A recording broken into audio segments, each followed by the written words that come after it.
just to give you an idea of what we're going to cover today, the first section, which is just called Nonprofit Finance, we're going to kind of take a more big picture, a little more abstract view of what nonprofits are financially. So we'll be talking a little bit about their legal structure, what that means financially, and then we're going to spend probably a good chunk of this morning just doing basic financial literacy. So how do you read an income statement? How do you read a balance sheet? And then later this morning, we're going to do some basics about financial management. So we're going to get into budgeting, and we're going to get into setting up accounting policies and procedures. So this morning is going to be a little more big picture, abstract, kind of general education, and then the later part is going to be more practical. Okay. So we're going to get into the kind of big picture first. So let me ask this first. Who owns a for-profit corporation? We've got a whole bunch of for-profit corporations there. Yes? Who owns a for-profit corporation? I thought you were raising. Sorry. Are you asking? Yeah. Oh, yeah. I have a profit. Yeah. Oh, for-profit? Most companies. But who owns the companies? Shareholders. Shareholders, right? So a lot of these companies are publicly traded. Coca-Cola, Nike, IBM, Google, right? So they're owned by the shareholders. Some of these are actually employee-owned. So I said earlier I worked for a lot of employee-owned companies. So King Arthur Flour is 100% employee-owned. Cliff Bar is 20% owned by the employees, and then 80% is still owned by the original founder. Wawa is actually the same way. I think it's about 30% employee-owned, and the remaining portion is owned by two family foundations that are still in existence. So now that we've kind of answered this question, who owns a nonprofit? Up there, you mean? Well, not those ones. Who owns a nonprofit? So we talked about who owns a for-profit, but think about nonprofits. Teach for America, some of your ministries. Universities. The board of directors? The board of directors. So I have to say it was kind of a trick question, but your answer is also kind of right. Because you can take the idea of ownership, and it's actually two things are involved in it. So I actually messed up the slide. Okay, so there's kind of two pieces, right? The first piece people will call equity rights. You can also think of it as being financial rights. So in a for-profit corporation, if you're an owner, it means you get to receive profits from the organization, right? So if I own a share of Coca-Cola, I might get a dividend from Coca-Cola every year. Or if I own a house, I'm an owner of a house, if I sell the house later and it somehow miraculously increases in value, I get to keep all that extra money for myself, right? But there's also another piece about ownership, which is about governance rights, right? And that's about being able to make decisions about what you own. And so in governance rights, if I own a share of Coca-Cola, I can actually vote that share. I may not have very much influence on the company because it's so large and there's a lot of shareholders, but I can vote for the board of directors of Coca-Cola if I own a share.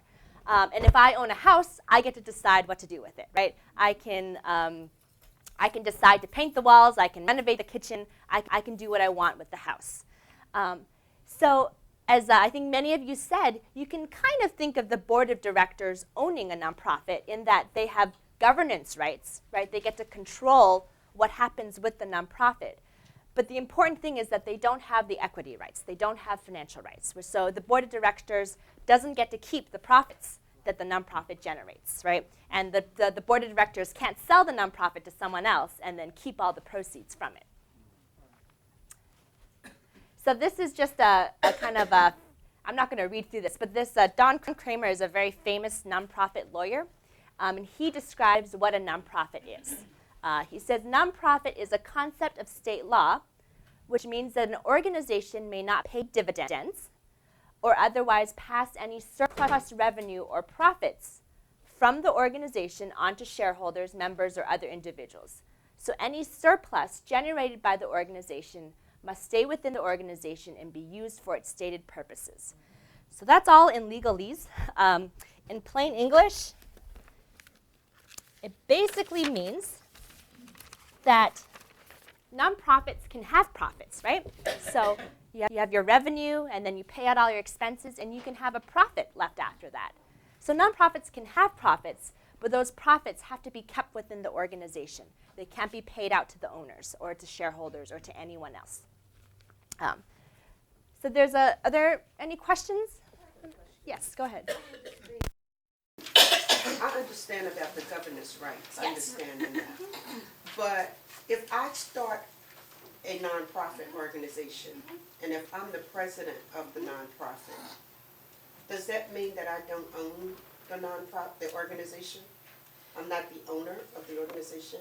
Well, it's that's a good question. I think usually when you talk about nonprofits, you wouldn't say someone owns it, right? I think if you're the president, you can say that you're responsible for the organization, and you own it in the sense that if you're the kind of Founder. sole board member, you're in control of what happens. Okay, So you can't, if the nonprofit you start generates a profit, you can't keep that for yourself. It has to be reinvested in the organization. okay, But you still will have control over it.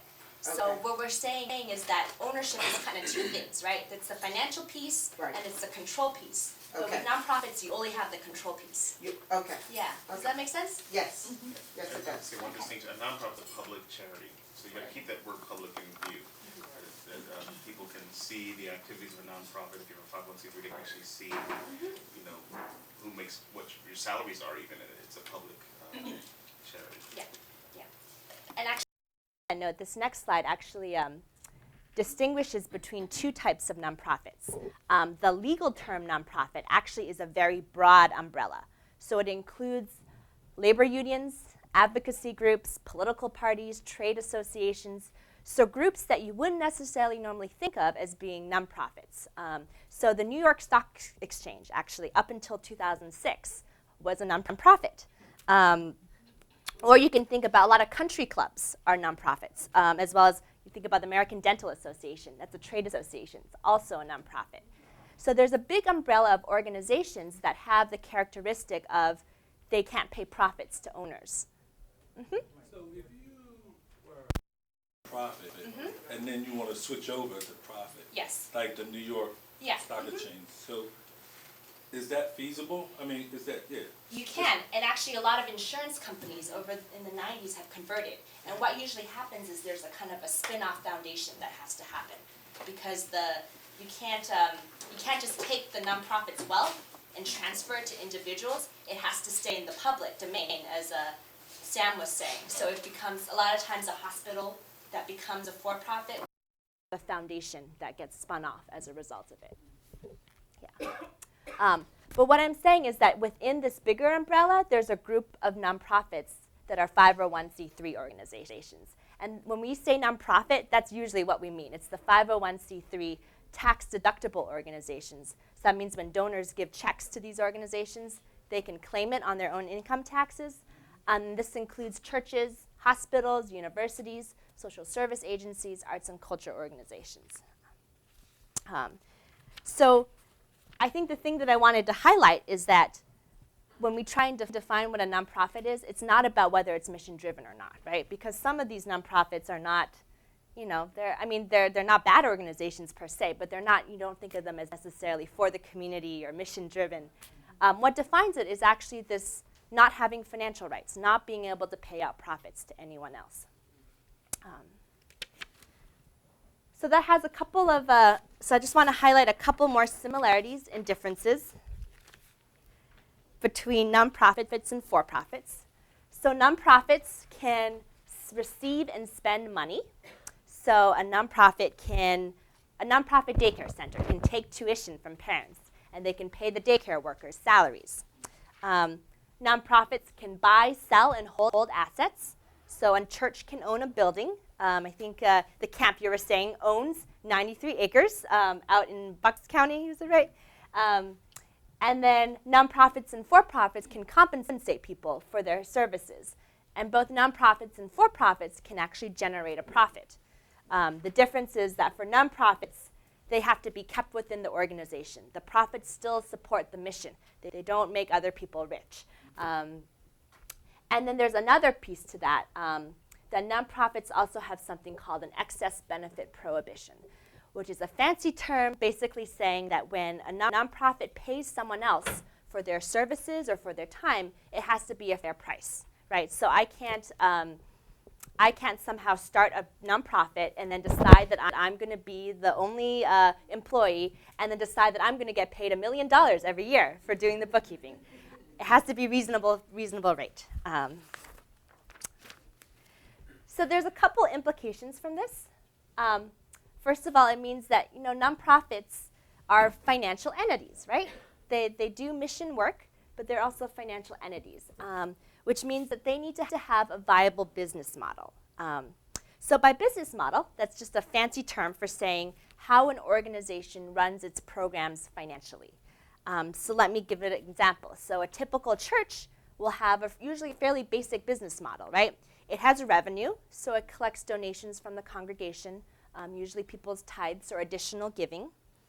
And then it has expenses as well, right? So it has usually has to pay a pastor, maybe there's an administrative assistant or someone to watch the grounds. And then a lot of times churches will have a building, so they'll have to pay the utilities on it. If they don't own a building, then they're going to have to pay rent. And then hopefully the revenue that the congregation gives to the church is going to cover its expenses, right? And if it doesn't, then the church might need to make some changes, right? It may need to rent a smaller space. It may not be able to have 2 pastors. It may only be able to have 1. So that's kind of a church's business model. There's to give some other example of business models. Make-A-Wish Foundation, right? You know the organization, right? So it depends on kind of a similar model to a church in that it has a very, very moving mission, right? So a lot of people like to give money to it. And so they collect a really broad base of donations to support their work. There are other nonprofits that don't quite work the same way. There are a lot of nonprofits that do a lot of government contracting. So they do kind of basic service work. So maybe they run a medical clinic, or they, and so they will basically provide a service to people that the government is willing to pay for. And so their primary business model is to work with government contractors and then to pay out their expenses from that. Want to come in and take a seat. I think it's a little crowded in here. And actually, if it gets hot, you can crack the door open or something. I don't know if people are warm at all.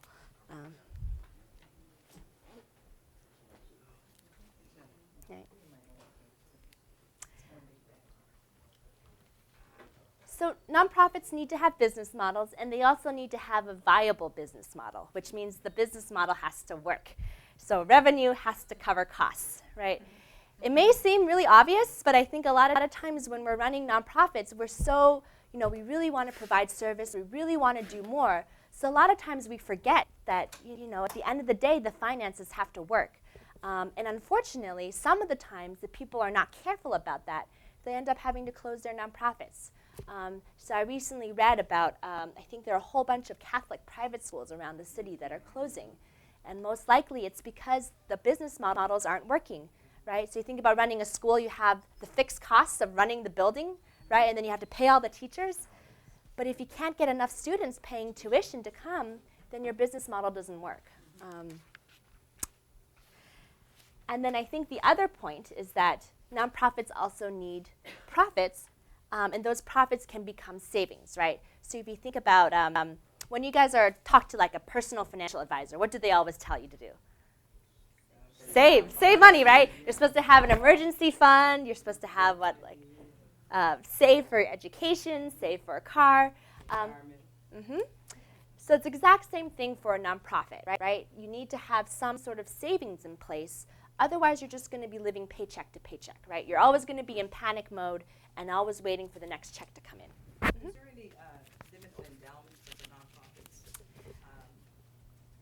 There technically isn't. I think there comes to a place where if a nonprofit has too much savings in place, there might be a question of are they actually investing in enough in their mission right now? So I don't think it's necessarily the same as personal financial savings where you just try and save as much as you can, or maybe if you're saving for retirement. But I think there is a role for having a good amount of savings in place. Yeah. So as I was saying, if our personal financial advice to people is to have savings, nonprofits should have savings too. We can remember that these profits or these savings are not getting paid out to owners, right? They're being kept within the organization and they're going to support the organization. So actually, to give you some examples of what people have done with savings, there's this one lending institution. It's a community development lending institution in North Carolina. It's called Center for Self-Help. And they actually, over a 20-year period, decided to put away 10% of their revenue every single year because they wanted to have more money to lend to people. And they didn't want to necessarily always have to be borrowing money from other people to lend out, which is what a lot of these lending institutions do. They wanted to have their own money available. And so they were able to build up a lot of savings over time to support their mission. Another theater group that we talked to actually raised a savings fund that they called the Creativity Fund, because this was kind of one of those avant-garde, fancy theater groups that does kind of the weird stuff some of the time. And they wanted to make sure that if they couldn't sell enough tickets, they would still have money to be able to put on this creative work. And then I actually also heard, I don't know if some of you knew, I think 2 years ago with the Pennsylvania budget crisis, the state government stopped making payments to daycare centers. And so a lot of daycare centers survived that time period only because they had put away some savings earlier. And so otherwise they may have had to close down, or they may have had to go several weeks without paying anyone, which is not a great situation to be in. So you can see that, you know, having kind of solid financial health can help support your organization. Are there any other questions or comments? All right, so just to, I guess, to kind of revisit the point of tying how finance supports everything else. This is from Nonprofit Finance Fund. I didn't come up with this diagram myself.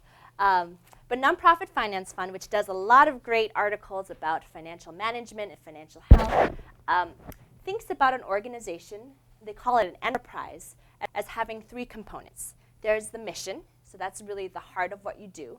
You know, really your mission, your program, you know, what motivates you to do what you want to do. There's the capacity corner. So that relates to the kind of staff and resources that you have in place, your systems, your infrastructure, how you actually get stuff done. And that capital component, capital is like a fancy way to describe the financial resources that an organization has, what it owns and what it owes. And so the idea of this triangle is that you want these three pieces to be in balance, right? You want your capacity, your kind of staff and your systems to support the mission, and you want your finances also to support your mission.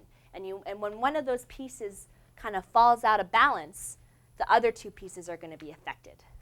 So the classic example is when you grow and change your mission, when you want to grow and expand your program, that's going to cause a drain on your financial resources, right? You're going to need probably more of them, and it's going to cause a drain on your capacity. You're going to need more people and more time. And unless you can kind of ramp up those two areas, it's going to hurt the organization in the long run not to have those pieces in place. Any questions? Comments? Okay. So we're going to take a look at that capital finance piece. So how do you manage your resources well to support your mission? There's lots of different elements to it. And I like to think of it as financial stewardship, right? So you have an organization and you're a steward of different resources. So what's the best way to manage those resources? There's a lot of different pieces to it. Tax and reporting compliance. So part of it is making sure that you're following the laws and that you're following, your funders may have requirements, reporting requirements, and making sure that you're complying with all of that. That's a very small but critical piece of financial stewardship, is being accountable to your donors and to taxation authorities. Accounting policies and procedures. So that has to do with your day-to-day of how things are recorded, record keeping. It's making sure you have internal control so people can't steal money from your organization. Budgeting, that's a big piece, right? How do you plan? Monitoring and reporting. So how do you, once you have your plan, you want to make sure you kind of stick to the plan. And if you don't stick to it or if things change, how are you going to respond? And then also long-term planning. So not just thinking about how do I plan for this next year, but how do I be a steward over a long term for my organization. So to do all of this, though, you're going to need to have some basic understanding of financial statements, right? Because if you can't read financials, it's hard to do a lot of these things. So we're going to start off by looking at financial statements. But before we get into financial statements, I want to kind of cover all the different places where you can get financial information. So part of the confusing thing about finance is that there's lots of different places where you can get financial information from your organization. So the top half shows information that you're going to be able to get internally from the organization.